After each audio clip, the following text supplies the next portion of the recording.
This is the story of how the little guy beat the big guy at his own game. Now, the little guy is International Motors of West Bromwich, and the big guy is Vauxhall Motors. And the game, well, the rights to sell this vehicle.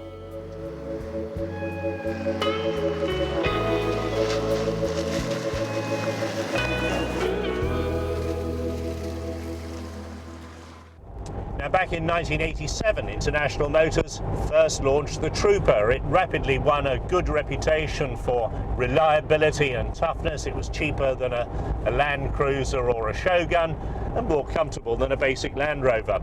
Trouble was, Vauxhall started casting envious eyes at the International Motors' success. Their Frontiera wasn't going terribly well, so when the new model came in 1992, Vauxhall launched it as well as the Vauxhall Monterey, and I remember the launch of the vehicle.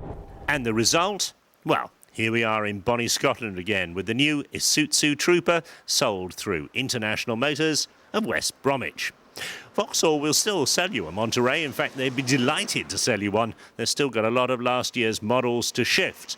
But General Motors, which owns Vauxhall and 37% of Isuzu, has allowed International Motors to launch the new vehicle. 3 trim levels, standard, duty and citation. 2 body styles, short wheelbase like this and long wheelbase. And 2 new engines. This is the new petrol engine, a 3.5 litre double overhead camshaft V6, 24 valves, developing 215 brake horsepower. That's enough to give it a maximum speed of 112 miles an hour and a sub 10-second 0 to 60 time. But the really big news is the new diesel engine, the first pressurised rail injection diesel in a passenger car in the UK. Developed by Caterpillar, the earth-moving people, it means that the diesel is in a pressurised rail on top of the engine, and electronic injectors put precisely the right amount of fuel into each cylinder. And pretty massive cylinders they are too. This is a 3-litre engine, and it's only a 4-cylinder. Develops huge amounts of torque low down, and the new injection, according to Isuzu, means that it doesn't rev up like an earth mover. You've got instant throttle response. Quite a functional interior. They haven't forgotten their roots as working vehicles, and in fact the van version is still available. Looks pretty utilitarian, quite bare plastic, but quite a high level of interior equipment. Rather messy design, and thankfully avoiding the fake wood that you see in so many of these allegedly luxury 4x4s. But the real test of something like this is, how does it go off-road?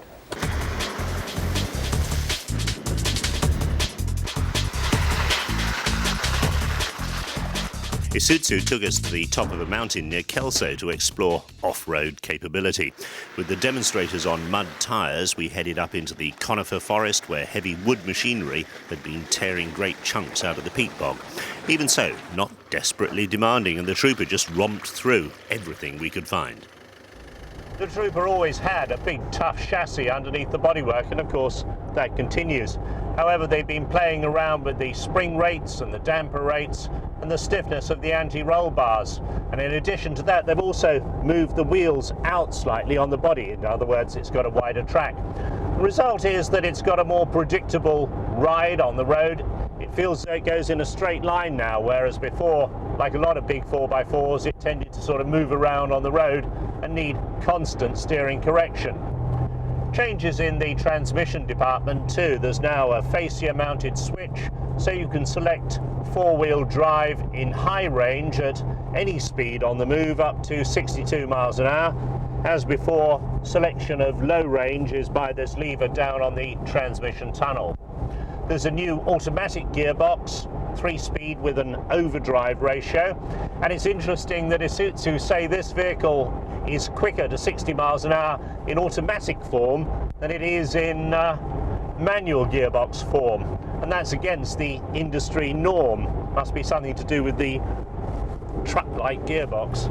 Prices? Well, the range runs from 19,000 to 26,650. The Isuzu Trooper, OK, it's faster and smoother than its predecessors, but at heart it's still a vehicle that really could work for its living, if you need it to. It hasn't quite joined the carpet, leather and walnut set. Good.